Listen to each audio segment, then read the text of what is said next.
யானையின் சாவு. சார்வாகன் எழுதிய சிறுகதை. ரங்கநாதனுக்கு கோபமும் எரிச்சலும் அத்துமீறிக் கொண்டு வந்தது. குழந்தையின் முதுகில் அங்கேயே ஓர் அறை வைக்க கையை ஓங்கிவிட்டான். ஒருவரையொருவர் இடித்து மோதிக்கொண்டு வேர்வை நெடியும் தூசியும் பல்வேறு அழுகல் கரிகாய் வாசனைகளும் நிறைந்த நட்ட நடு கடைத் தெருவில் செல்லுலாய்டு பிளாஸ்டிக் பொம்மைகளை பரப்பி வைத்திருந்த அந்த கிழவனை விட்டு நகரமாட்டேன் என்று சத்தியாகிரகம் செய்து கொண்டிருந்த குழந்தையின் கையை ஆத்திரத்துடன் அமுக்கிப் பிடித்தான். அகத்திலே உடைப்பெடுத்து வரும் கோபத்தினால் கண்களைச் சுருக்கி புஸ் புஸ் என்று மூச்சு விட்டு கொண்டு, நீ வரையா இல்ல நான் உன்னை இங்கே விட்டுட்டு போகட்டுமா என்று சீறினான். குழந்தை அவனை நிமிர்ந்து பார்த்தது. தும்பியின் சிறகைப் போலிருந்த அதன் கண்கள் பளபளத்தன. ஈனக் குரலில், எனக்கு யானை வேணும்பா என்று கெஞ்சியது.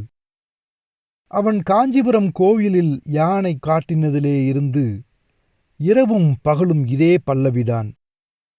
எனக்கு யானை வேணும், எனக்கு வேணும்பா. தன் பொருளாதார நிலையில் யானையை கட்டி தீனி போட்டு மாளாது என்று குழந்தையை புரிந்து கொள்ள வைக்க அவனுக்கு 2 வாரங்கள் ஆச்சு. 4 நாளாய்த்தான் யானையை மறந்திருந்தான். இப்போது மறுபடி பிடித்து கொண்டது. நடைபாதையோரத்தில் வியாபாரம் செய்யும் கிழவனை வெறுப்போடு பார்த்துவிட்டு, இங்கே யானை இல்ல, வா வீட்டுக்கு போகலாம் என்று குழந்தையின் கையை இழுத்தான். அதோ இருக்கே. குழந்தை கையை நீட்டி ஒரு மூளையை காண்பித்தது. அது காட்டிய இடத்தில் நிஜமாகவே ஒரு யானை இருந்தது. கிளிப்பச்சை நிறத்தில் உடம்பு, முதுகில் தங்க வர்ணத்தில் வேலைப்பாடுகளும் ரோஸ் நிற வாயும் நல்ல எலுமிச்சை மஞ்சளில் தந்தமும் கொண்டு தும்பிக்கையின் ரோஸ் நிறமான பின்பாகம் தெரிய தூக்கி சலாம் போடும் நிலையில் நின்று கொண்டிருந்தது அந்த யானை. அத்தனை குப்பை சாமான்களுக்கிடையேயும் அதை கண்டுபிடித்துவிட்ட குழந்தையின் கண் கூர்மையை மனசில் சபித்துக் கொண்டே அதை வாங்கிவிடலாம் என்று ஜேபியில் கையை விட்டான். மறுபடியும் அவன் பார்வை அந்த யானை மேல் பாய்ந்தது.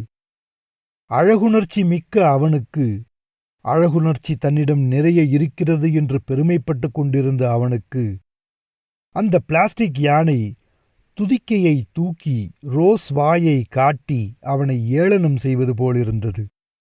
யானை குலத்தையே ஐராவதம் முதல் வரதர்கோவில் யானை வரை இதுவரை உலகத்தில் இருந்த இனிமேல் இருக்கப் போகிற அத்தனை யானைகளையும் அதனோடு தன்னையும் பரிகாசம் செய்வது போலிருந்த அந்த பச்சை யானை மேல் அவனுக்கு திடீரென்று அளவுக்கு மிஞ்சின கோபமும் ஆத்திரமும் பொங்கிக் கொண்டு வந்தது.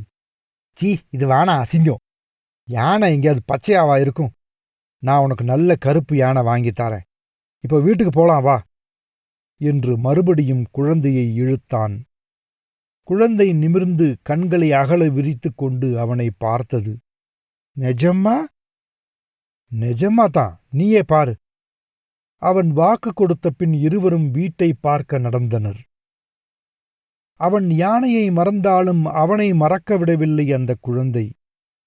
எங்கே யானை, எங்கே யானை, வாங்கித்தரேன் நீயே என்று அவனை அரிச்சு எடுத்துவிட்டது. இந்த ஊர்ல நல்லதா காணோம், நான் வெளியூர் போய் வர்றப்போ வாங்கி வரேன், பிராமிஸ் என்று சத்தியம் செய்த பின் அதன் துளைச்சல் நின்றது. சொன்ன வாக்கை அவன் நிறைவேற்றியும் விட்டான். அது மர யானை. அப்படியொன்றும் பிரமாத கால சிருஷ்டியாக பிரமிப்பூட்டும் வகையில் இல்லாது போனாலும் கருப்பாக, கிட்டத்தட்ட கருப்பாக இருந்தது. தும்பிக்கை இருந்தது, வெள்ளை தந்தமும் இருந்தது. ரோஸ் வாய் இல்லை. யானை குலத்தையும் அவனையும் ஏளனம் செய்யவில்லை. அதை வாங்கி வந்தது முதல் வேறொரு விபரீதம். குழந்தை எப்போது பார்த்தாலும் யானையோடேதான். சாப்பிடும்போது அதுக்கும் சோறு வைக்க வேணும். அது தூங்கினப்புறம்தான் குழந்தை தூங்க முடியும். அந்த யானையின் விருப்பு வெறுப்புகளும் பிடிவாதமும் கோபமும் விளையாட்டும் அந்த வீட்டின் நடைமுறை வாழ்க்கையையே உலுக்கிவிட்டது. இவனுக்கென்னமோ இது விபரீதமாகத்தான் பட்டது. என்னதான் குழந்தை என்றாலும் 6 வயசாச்சே. இந்த பொம்மை யானை ஒரு உயிருள்ள யானை மாதிரி, அதுவும் செல்லம் கொடுத்து கெட்டுப்போன ஒரு குழந்தை யானை மாதிரி வீட்டில் லூட்டி அடிப்பது அவனுக்கு சரியானதாக படவில்லை.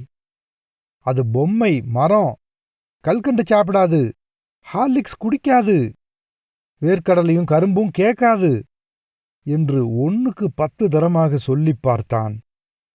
இது யானைதான், பொம்மை இல்ல என்று ஒரு நாள் பூராவும் குழந்தை அழுது ஆர்ப்பாட்டம் செய்தது. மறுநாள் குழந்தையும் யானையும் அவனோடு பேசவில்லை. அவனுக்கு மனது மிகவும் கஷ்டமாகப் போய்விட்டது. 3வது நாள் அவன் குழந்தையை கூப்பிட்டு, இது நிஜ யானைதான், நான் தான் இதுக்கு முன்னால சரியா பார்க்கல என்று மன்னிப்பு கேட்கும் முறையில் சொன்னவுடன், பார்க்க வேணுமே குழந்தையின் உற்சாகத்தை. பாத்தியா, நான் சொன்னா தெரியலையே, தும்பிக்கை இருக்கு, தந்தம் இருக்கு, காத பாரு, மொரமாட்டம், கருப்பு உடம்பு, இத போய் ஆனை இல்லைன்னா, ஆனைக்கு உன் மேல ரொம்ப ஆசையாம், எப்படி தடவி கொடுக்க வர்றது பாத்தியா என்று அடுக்கிக் கொண்டே போனது. அன்று முதல் அந்த யானைக்கு 2 விளையாட்டுத் தோழர்கள். குழந்தையும் ரங்கநாதனும் அதை குளிப்பாட்டுவார்கள், அதற்குச் சோறு போடுவார்கள், அதோடு காட்டில் வேட்டைக்குப் போவார்கள், காயம் பட்டால் கட்டுக்கட்டி விடுவார்கள், கோபம் வந்து அடிப்பார்கள், சோறு போடாமல் தண்டனை கொடுப்பார்கள். செய்த தப்புக்கு அது வருந்தி கெஞ்சி மன்னிப்பு கேட்க வரும்போது அதற்கு புத்தி சொல்வார்கள்.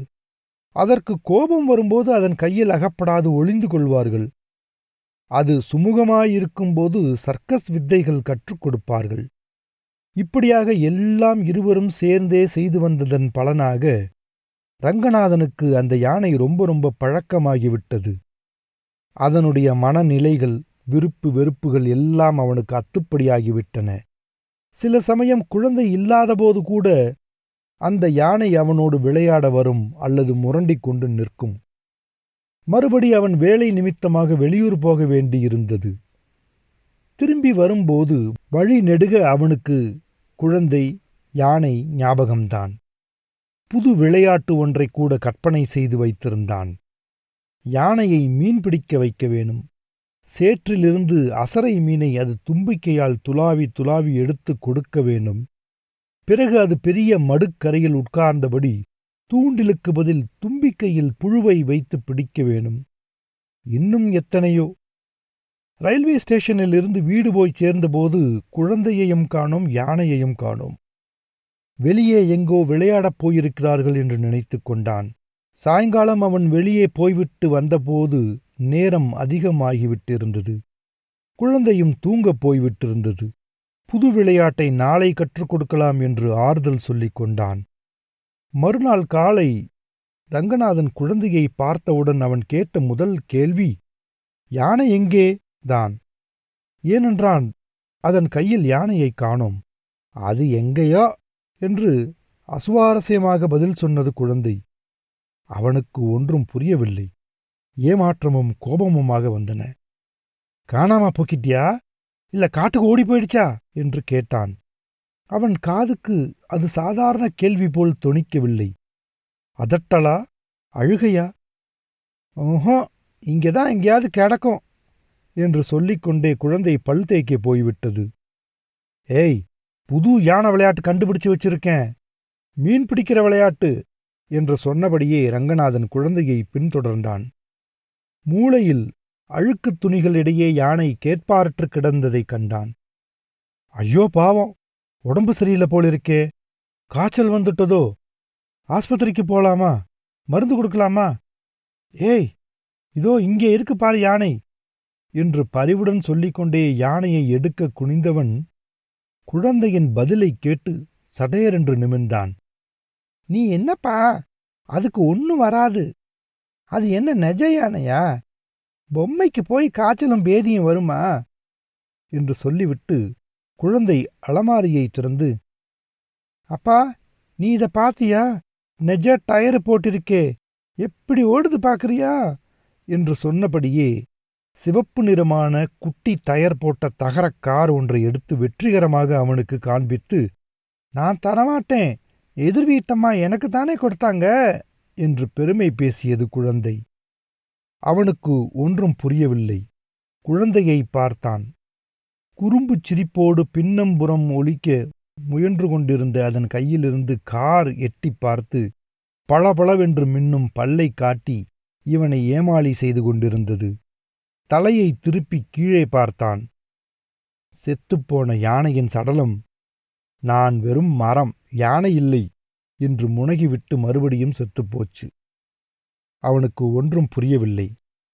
என்னப்பா சொல்ற என்று காரை தரையில் தேய்த்து கொண்டே கேட்டது குழந்தை. அவனுக்கு ஒன்றும் புரியவில்லை.